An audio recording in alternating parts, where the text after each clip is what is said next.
Secretary of State Blinken is meeting with NATO allies today, and overnight, the Biden administration announced another $100 million worth of anti-tank missiles are headed to Ukraine. This morning, the White House set to announce new sanctions as evidence of war crimes mounts. Even darker, more detailed picture is emerging of the atrocities committed by Russian forces as more images surface and more witnesses come forward to tell their stories. Foreign correspondent James Longman is there in Ukraine. Good morning, James.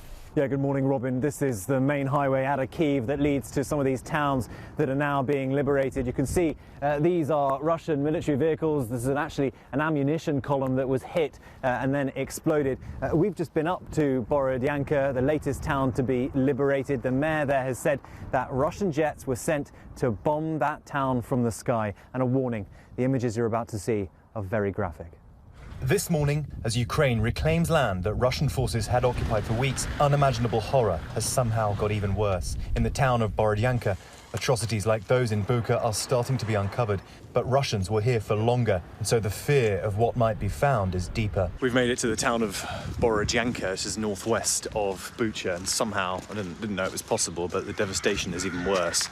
I mean, look at that, that's an apartment building, just sort of chopped in half. We travelled to Bucha and saw for ourselves the horrors meted out on the civilian population. At a church, graphic images of what appears to be yet another mass grave. You can see maybe 6 or 7 bodies in black bags. There may well be more beneath the earth. This town is now one big crime scene. We spoke with a team from Human Rights Watch who are investigating potential war crimes here. We've been moving through areas that have been previously occupied by Russian forces and trying to identify places where there have been possible violations of the laws of war. Aid is finally starting to arrive, food and medicine, and the psychological support so many here will need.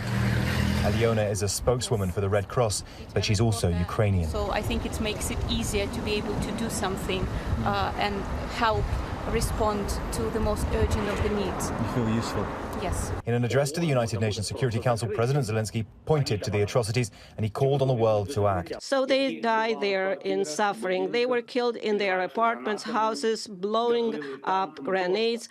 The civilians were crushed by tanks while sitting in their cars in the middle of the road, just for their pleasure. He added that if no action is taken by the organization, the UN should be simply closed. And in front of the UN, the US is now pushing for Russia to be suspended from the Human Rights Council.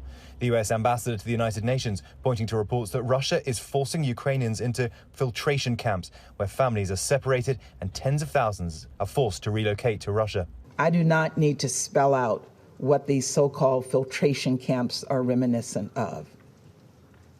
It's chilling, and we cannot look away. The UN now says over 11 million people have been forced to flee their homes since the war began. But there are those unable to escape. In Mariupol, Russian forces have besieged and bombarded the city for weeks, leaving thousands trapped.